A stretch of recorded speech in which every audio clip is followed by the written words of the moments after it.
But on yesterday, I had the opportunity to watch the memorial out at Staples Center of the late Kobe Bryant out there. And a number of things I thought caught my fancy of watching that event yesterday. Jimmy Kimball was the so-called master of ceremony. And of course, Vanessa Bryant, she spoke. I thought that she did a good job in, eulogizing Gianna and her husband Kobe.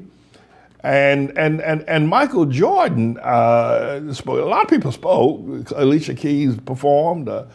Christina Aguilera sang.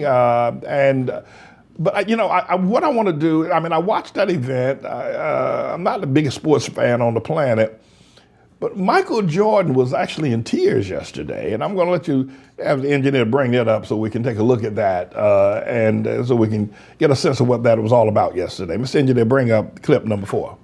He used to call me, text me, 11:30, 2:30, 3 o'clock in the morning,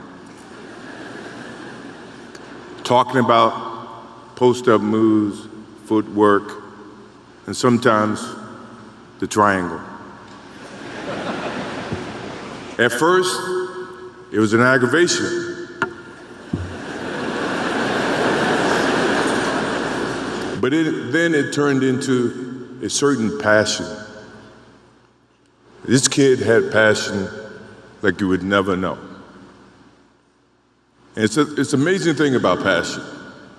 If you love something, if you have a strong passion for something, you would go to the extreme to try to understand or try to get it.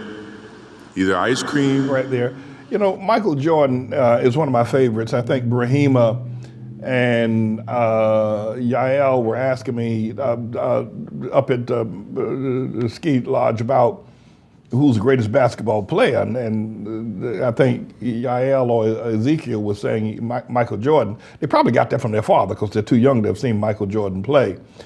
But one of the things Michael Jordan said, and we're going to get back to him in just a moment, one of the things that Michael Jordan said in his heyday was that there are a whole lot of young boys that can play basketball better than him. The problem is that they are not disciplined. And so therefore, they are not willing to submit themselves. That's what Michael Jordan is talking about. He saw in Kobe Bryant. And I'd like to say to the young people, listen to me right now, love discipline, love being regimented, love chastisement, love it. Because if you're undisciplined and you're uncontrollable and you don't like rules and regulations and you just want to do your own thing, you want to get an attitude, but by the way, young men and young women, by the way, you just want to, if it feels good, you want to do it. If you like it, you want to do it, right or wrong, you want to do it.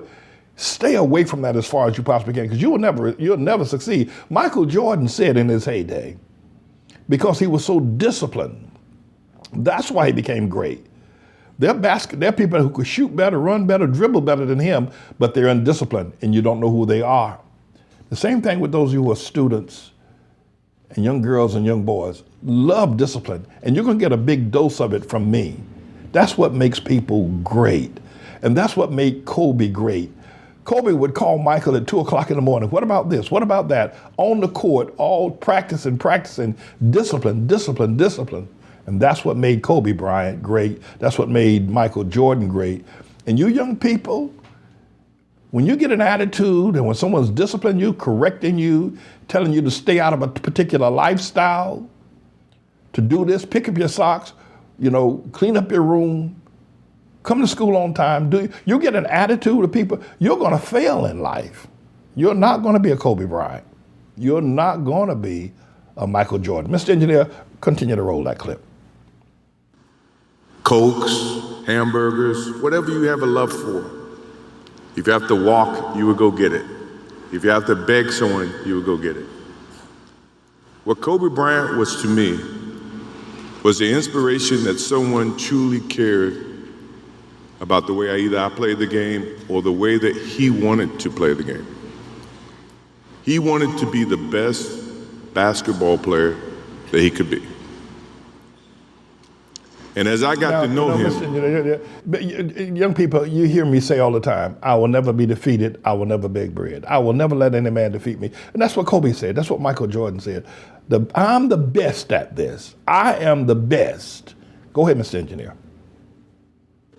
I wanted to be the best big brother that I could be. Hold it right there. This When Kobe- engineer, Twain, I want to be the best pastor you've ever seen. Not the one that flies the biggest private jet or drives the biggest Bentley. But Twain, I want to be the best, and I am going to be the best pastor you have ever seen. Continue, Mr. Engineer. Bryant died, a piece of me died.